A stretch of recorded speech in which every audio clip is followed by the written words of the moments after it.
A'udzu billahi minasy syaithanir rajim. Bismillahirrahmanirrahim. Tabbat yada abi lahabin wa tabb. Ma aghna 'anhu maluhu wa ma kasab. Sayasla naran dzata lahab. Wa imra'atuhu حمالة الحطب في جيدها حبل من مسد.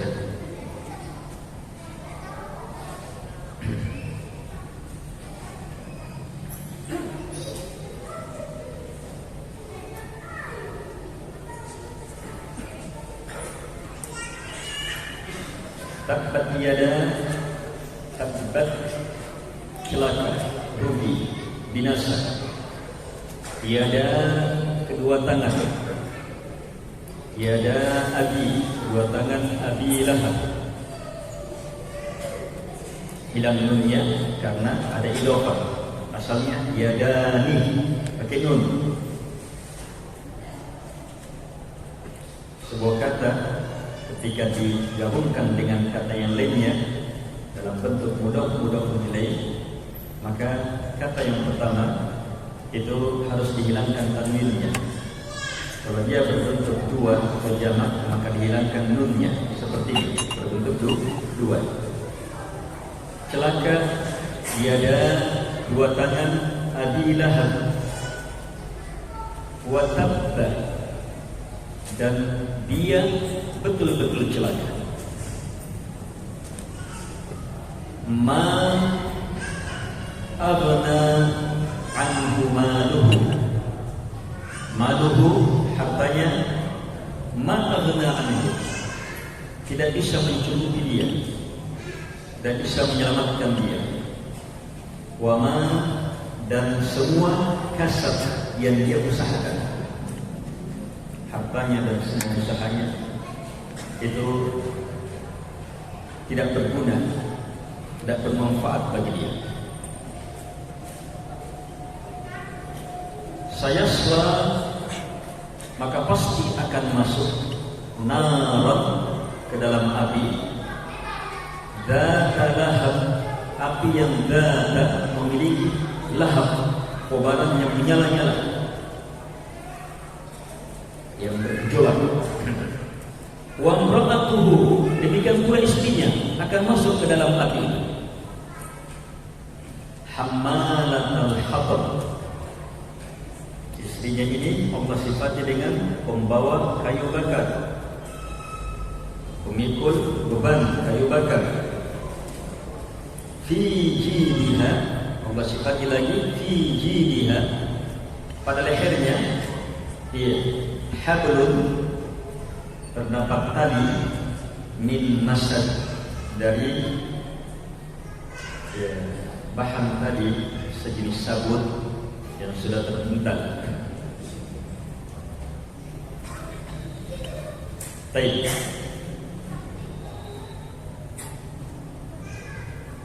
Lima ayat sejarah.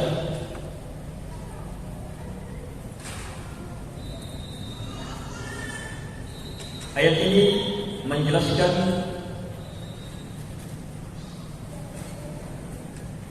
akan sebuah peristiwa.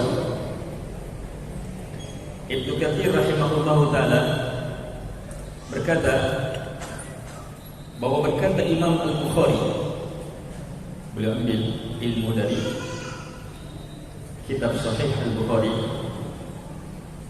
dengan sanadnya sampai kepada sahabat Abdullah bin Abbas, bahwa Nabi sallallahu alaihi wasallam kharaja ilal Batha. Nabi keluar ke Batha, tempat dekat dari kota Mekah.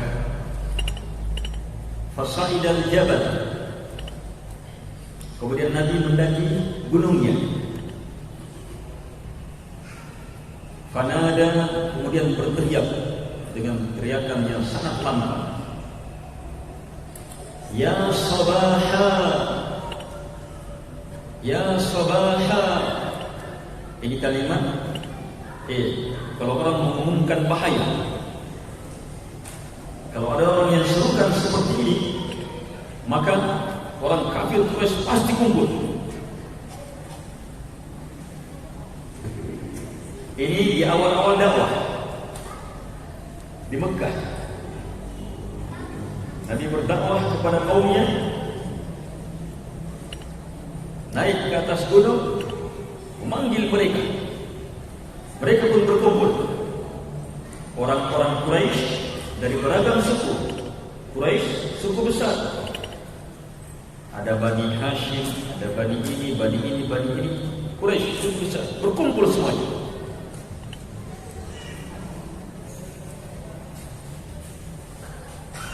Di sana Nabi SAW bersabda, bagaimana sikap kalian? Apa tanggapan kalian kalau saya yang beritakan kepada kalian bahwa di hadapan kalian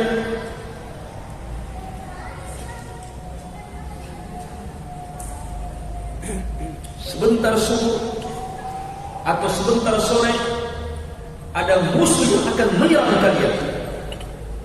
Apakah kalian akan benarkan saya? Kalian percayakah kalau saya beritakan hal itu kepada kalian? Serentak mereka jawab, percaya. Sayyidina Muhammad siapa di tengah mereka? Alaihi salatu wassalam, Al-Amin, manusia yang sangat dipercaya. Tidak pernah mereka dengar, mereka tahu, mereka lihat satu pun, bahkan sepotong Nabi pernah dusta kepada mereka. Bahkan sangat mereka percaya. Nabi Muhammad itu sangat mereka banggakan. Apalagi masalah berita. Oh, Nabi Muhammad nomor satu. Di atasnya lagi nomor satu. Di hadapan orang kafir Quraisy. Kalau saya beritakan, sebentar sore ada musuh yang mau menyerang, atau pagi ada musuh yang mau menyerang, kalian percaya? Mereka jawab percaya. Maka di sanalah Nabi mengatakan, fa inni nadhirul lakum baina yaday adzabin syadid. Ketahuilah, percayailah, sungguh saya utusan Allah yang diutus untuk mengingatkan kalian akan ada azab negeri akhirat. Langsung bangkit Abu Lahab, pamannya Nabi, namanya Abdul Uzza bin Abdul Muttalib. Kalau nama bapaknya Nabi Abdullah bin Abdul Muttalib. Kalau Abu Lahab Abdul Uzza, hambanya Al-Uzza. Al-Uzza satu dari berhala mereka. Bangkit Abu Lahab mengatakan, alihada jama'atana, apakah hanya karena ini kamu kumpul kami? Apakah hanya karena ini kamu kumpul kita-kita ini? Tidak sampai di situ, langsung menyusul celaannya, tabban laka. Dalam sebuah riwayat, celaka kamu Muhammad sepanjang hari. Masa hanya karena seperti ini kamu kumpul kita ini?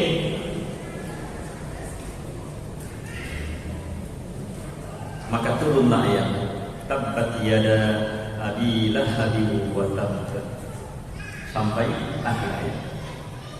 Akhir.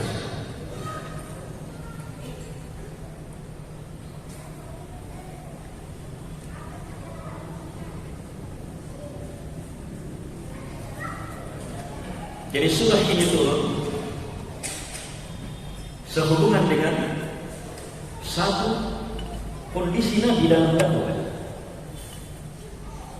Nabi harus menyampaikan dakwah kepada kaumnya secara sembunyi-sembunyi, secara terang-terangan, orang per orang, sampai dalam keadaan berkumpul. Dan beratnya dakwah saat itu masih awal, sangat berat. menentang Nabi, kaumnya tidak sambung-sambung, tidak tanggung-tanggung, langsung kerabatnya yang terdekat, langsung pamannya.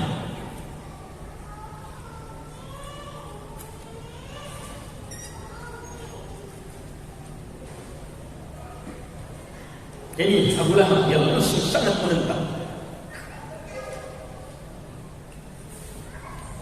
Jadi pamannya saking bahagianya Nabi Muhammad waktu lahir, dia biayai, dia ongkosi, dia merdekakan budak dan seterusnya. Nabi tumbuh besar luar biasa. Nabi tumbuh besar itu jadi kesenangan, dicintai sama kaumnya. Apalagi dewasa Nabi, sangat dicintai. Nabi menikah, ini termasuk.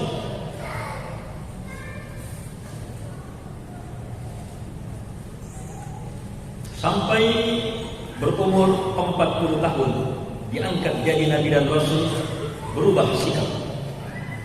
Sejak kecil sampai 40 tahun, bukan 1 tahun, 40 tahun,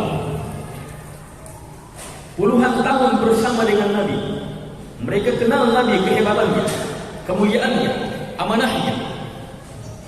Tapi begitu Nabi menyeru, qulu la ilaha illallah, ucapkan la ilaha illallah tuflihu, kalian pasti selamat, langsung berubah. Kamu pendusta, kamu orang gila, kamu begini, kamu begini, kamu begini. Yang paling hebat menentang Abu Lahab. Ini diantaranya bentuk penentangannya.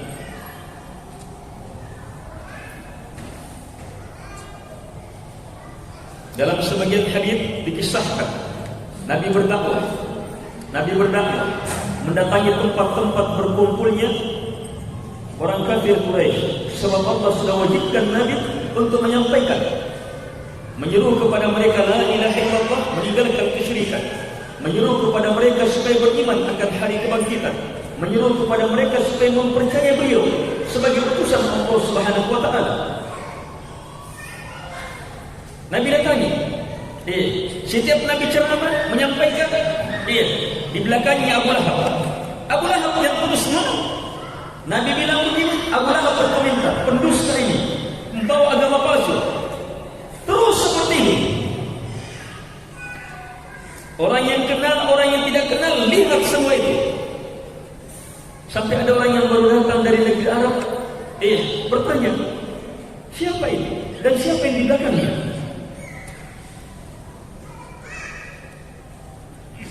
Hebatnya Nabi alaihi salatu wassalam ditentang. Termasuk dalam peristiwa itu, beliau harus menyampaikan, diperintah oleh Allah Subhanahu wa taala untuk mengumpul umat, memberi peringatan mereka akan bahaya besar. Sebelum Nabi sampaikan, Nabi uji kepercayaannya mereka kepada Nabi. Kalian percaya betul sama saya? Semuanya sepakat. Percaya.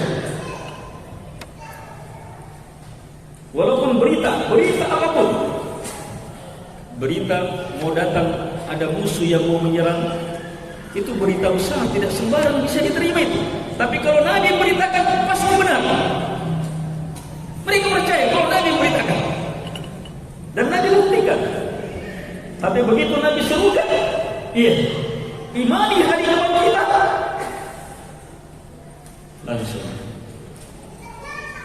berubah mendustai, langsung mengatakan tabban laka sa'il yaum, celaka kamu Muhammad sepanjang hari.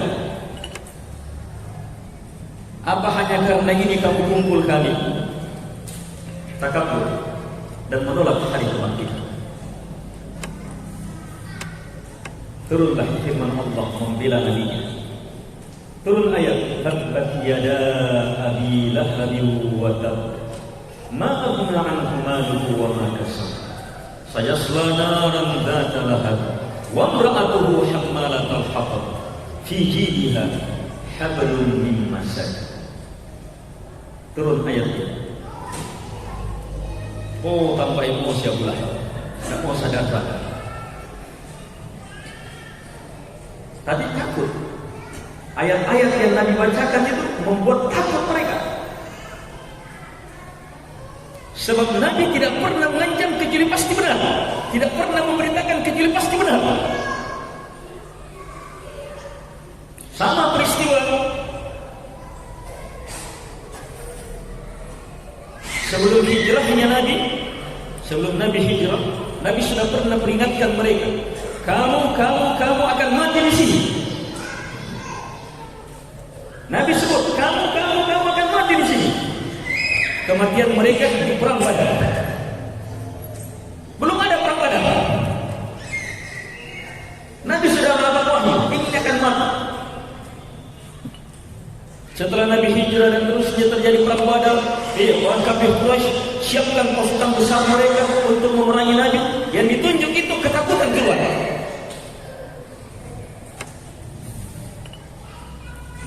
Sebab Nabi percaya tidak pernah dusta. Oh, tetapi siapa teman-temannya? Sementara yang ditunjuk itu pemimpin-pemimpin kaum, bos-bosnya, pendekar-pendekarnya, orang-orang hebatnya. Masa kamu begitu, masa takut, masa, ayo sudah. Dikompori sama kaumnya, keluar juga. Akhirnya binasa di tempat-tempat yang Nabi alaihi salatu wassalam berasal. Nabi baca Al-Quran, Nabi baca Al-Quran berupa ancaman-ancaman. Mereka ketakutan itu. Sebab Nabi kalau mengancam tidak pernah salah. Mereka tidak pernah tahu Nabi salah dalam memberitakan. Tapi mereka ingkar. Sebab utama keingkaran mereka kesyirikan yang sangat mendalam, ketakabburan, gengsi, meninggalkan nenek moyang.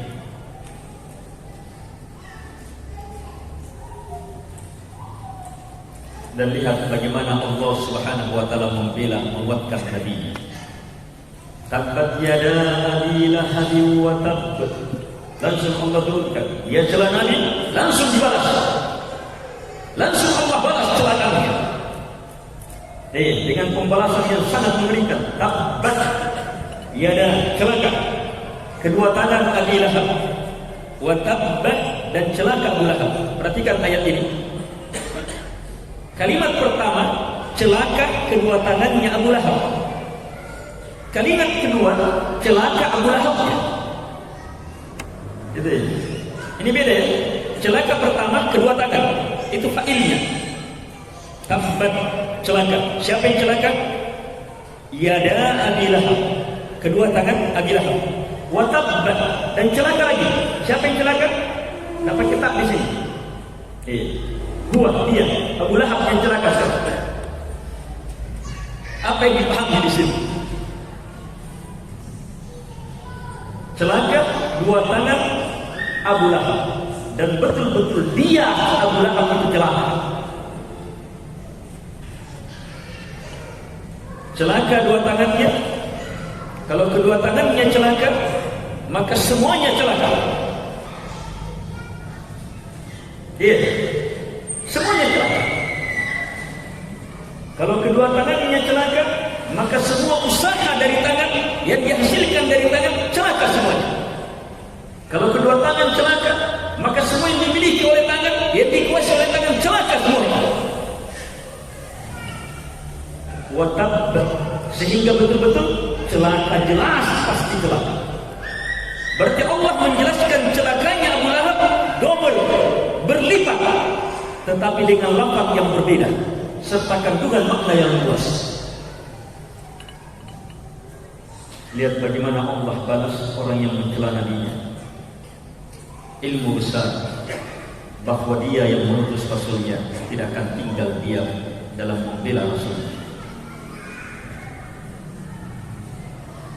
Dan ilmu besar bagi kita bahwa Nabi Muhammad alaihi salatu wassalam betul-betul utusan Allah Subhanahu wa taala. Tidak tanggung-tanggung pamannya Nabi yang sangat mencintai Nabi, yang sangat memuliakan Nabi, tetapi sangat menentang Nabi dengan penentangan yang sangat luar biasa ketika Nabi menyerukan tauhid, mengajak mereka untuk beriman akan hari kebangkitan.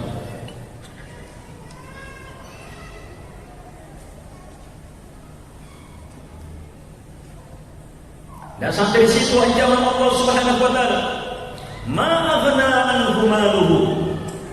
Seluruh harta Abu Lahab tidak akan memberi manfaat untuknya. Wa ma kasab, dan semua usahanya, termasuk anak-anaknya, turunannya, semua usahanya, termasuk anak-anaknya, turunannya, tidak bisa memberi manfaat kepadanya. Kenapa disebut ini? Sebab di antara tafsir menyebutkan Abu Lahab bersamaan dengan penentangannya takabur lagi. Lihat bagaimana hebatnya menentang Nabi dan takaburnya. Dalam mengikuti Nabi, menentang Nabi, dia bilang janji, kalau memang ada hari kebangkitan, kalau memang ada hari kebangkitan, maka saya yang terbakar. Yang penting kamu jangan ikuti. Dia jamin dirinya. Sebab dia menganggap apa? Banyak hartanya, banyak turunannya, banyak pengikutnya. Maka Allah jelaskan di sini, kamu sendiri seluruh hartamu tidak bisa memberi manfaat kepada kamu. Kamu beserta seluruh turunanmu, semua usahamu tidak bisa memberi manfaat kepada kamu. Bagaimana kamu bisa jamin orang? Bodoh betul kamu. Dan sampai di situ apa anjak? Saya selanaran, pasti dia akan masuk ke dalam naran, api yang sangat besar. Kalimat naran datang dalam bentuk nakir, ditanwin, yang menunjukkan api yang sangat mengerikan, dipersiapkan untuk Abu Lahab.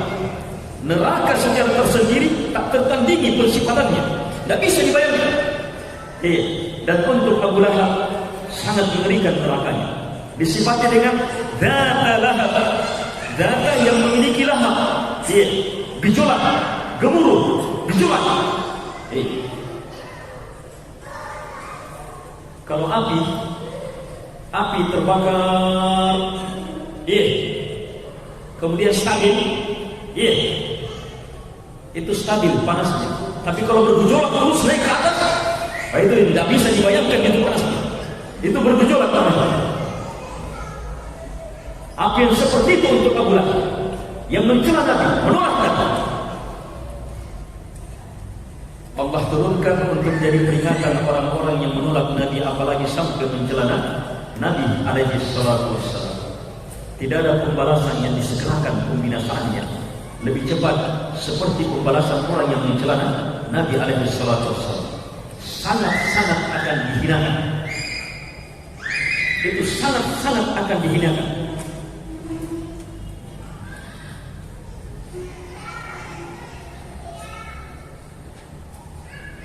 Dan sampai di situ, wa imra'atuhu, kata Allah, istrinya juga akan masuk ke dalam neraka. Istrinya Hammalatul Hatab. Nama istrinya Arwa bintu Harb. Ini saudarinya Abu Sufyan.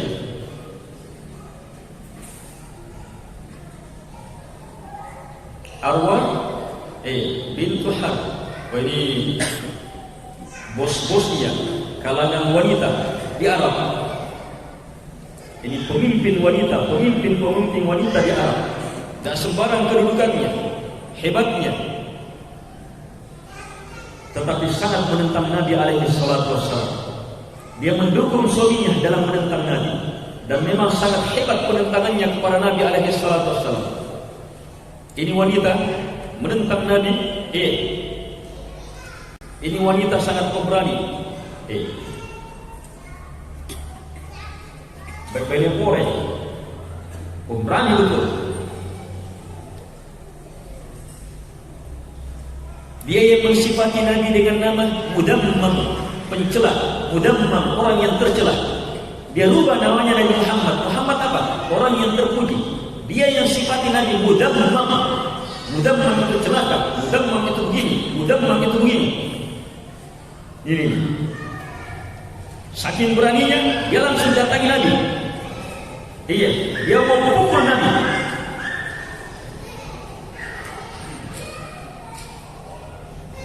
Pernah suatu hari Nabi alaihi salatu wassalam bersama Abu Bakar duduk. Maka Arwah istri Abu Lahab, manusia terkutuk ini, mendengar sesuatu yang masalah agama.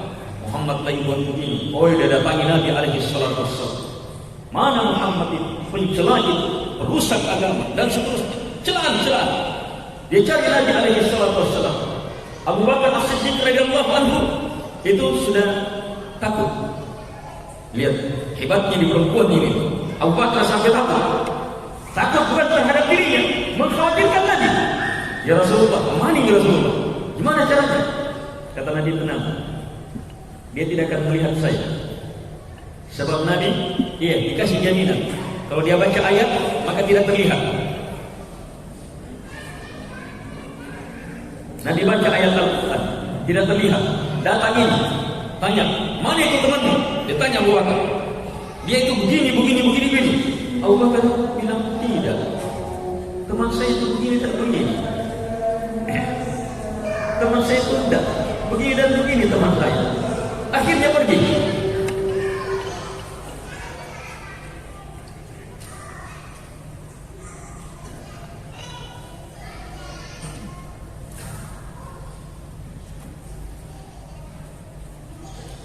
Ini istri Abu Lahab sangat hebat dalam membenci Nabi alaihi salatu wassalam.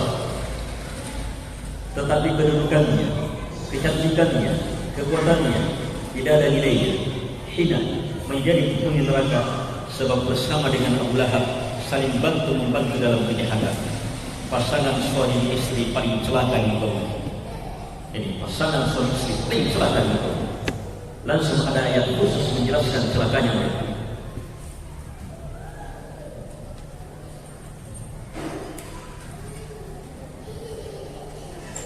Kalau istri Firaun justru wanita yang beriman.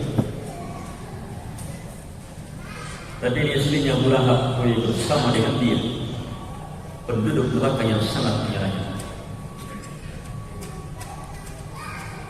Allah sifati hammalatul hatab, yaitu hammalatul hatab.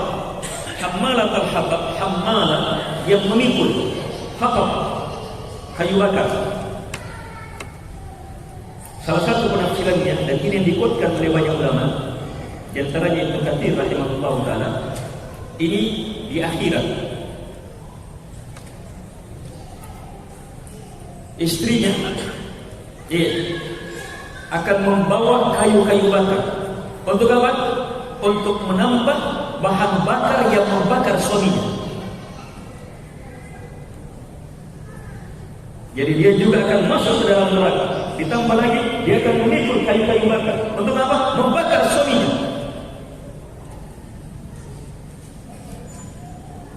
Ini maknanya. Kenapa? Sebab di dunia suaminya membuat apa? Suaminya membuat perkara, membuat perbuatan yang semakin terbakar dia. Dan dia bantu suaminya semakin terbakar. Semakin kafir, semakin ingkar, semakin syirik. Maka di akhirat pun demikian. Al-jazaa min jinsil amal. Balasan disesuaikan dengan amal. Ada yang menafsirkan hammalatul hatab, maksudnya penebar dusta. Ini istilah untuk apa?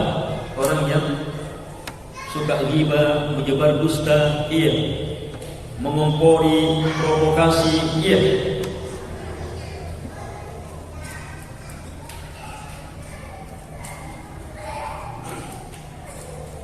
Dan dua tafsir ini wallahu a'lam tidak bertentangan. Bisa memungkinkan keduanya. Soal itu memang sifatnya wanita keji. La ilaha illallah. Fi jidiha hablum min masad. Fi jidiha, pada lehernya habl, tali min masad. Min masad dari sabuk neraka.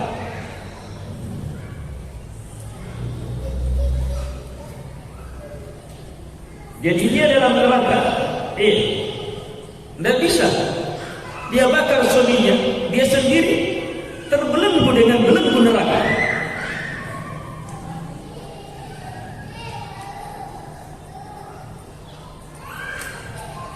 Lihat bagaimana Allah membalas orang yang menyakiti nabinya alaihi salatu wassalam.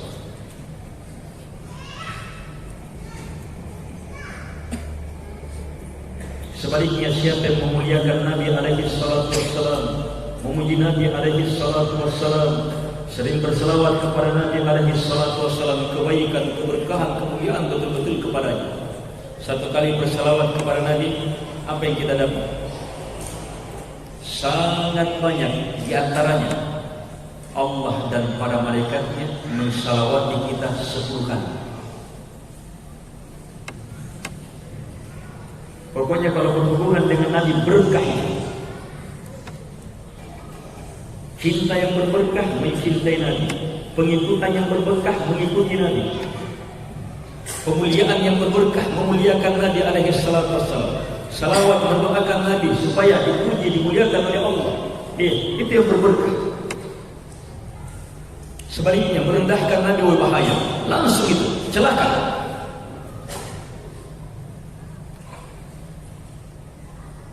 Hal-hal yang berhubungan dengan Nabi alaihi salatu wassalam bahaya.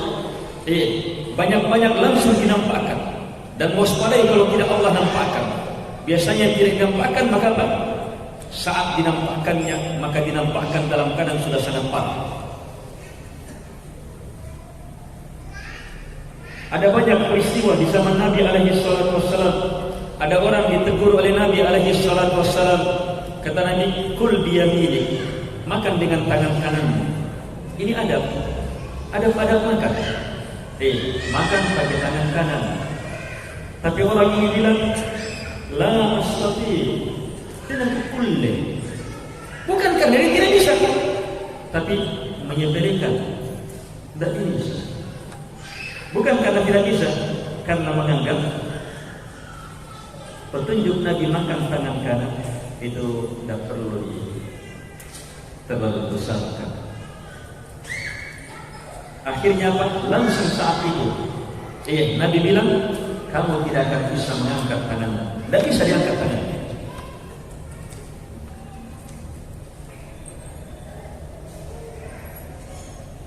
Menyelisihi Nabi alaihi salatu wassalam itu langsung dapat teguran.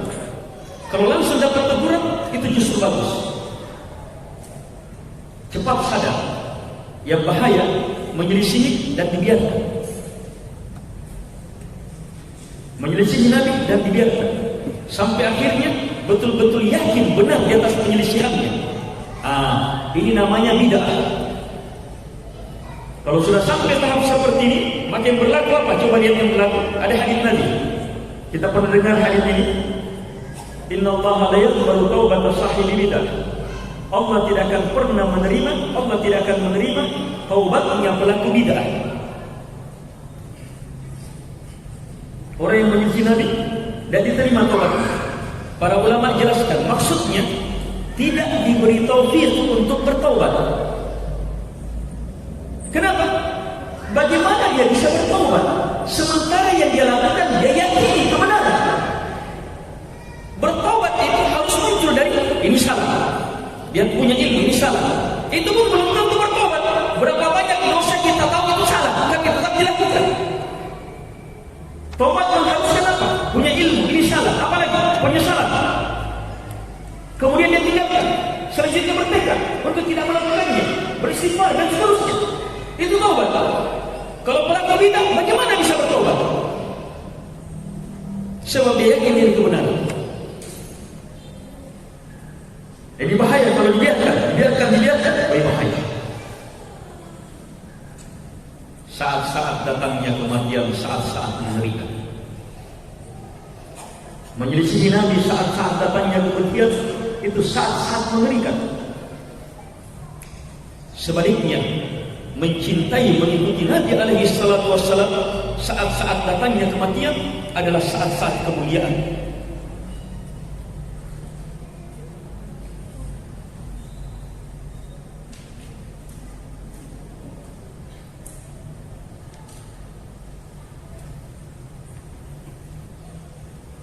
Hadis ini kata para ulama, ayat ini kata para ulama adalah ayat dari ayat-ayat Allah Subhanahu wa taala yang betul-betul jadi mukjizat. Sebab ayat ini Abu Lahab masih sangat sehat, menjadi pemimpin kaumnya. Ummu Jamil arwah ini masih sangat luar biasa sehatnya, menjadi pemimpin kaumnya, kuat-kuatnya. Tapi Allah bilang pasti masuk neraka. Pasti masuk neraka berarti apa? Pasti tidak beriman, pasti mati kafir. Masih lama proses, tapi sudah dipastikan. Dan benar mereka mati di atas kekafiran dan kesyirikan. Belum terjadi, Nabi sudah beritakan. Berarti apa? Tanda dari tanda-tanda kenabian, bahwa ini betul-betul wahyu. Sebab Nabi tidak tahu perkara lain. Nabi SAW tidak tahu perkara lain. Yang tahu hanya Allah Subhanahu wa taala. Ketika Nabi beritakan, berarti dapat wahyu. Ini tanda dari tanda-tanda kenabian. Ini mirip dengan ayat-ayat hadis-hadis yang Nabi jelaskan peristiwa akan terjadi. Belum terjadi, akan terjadi dan benar terjadi. Kalau begitu betul-betul Nabi.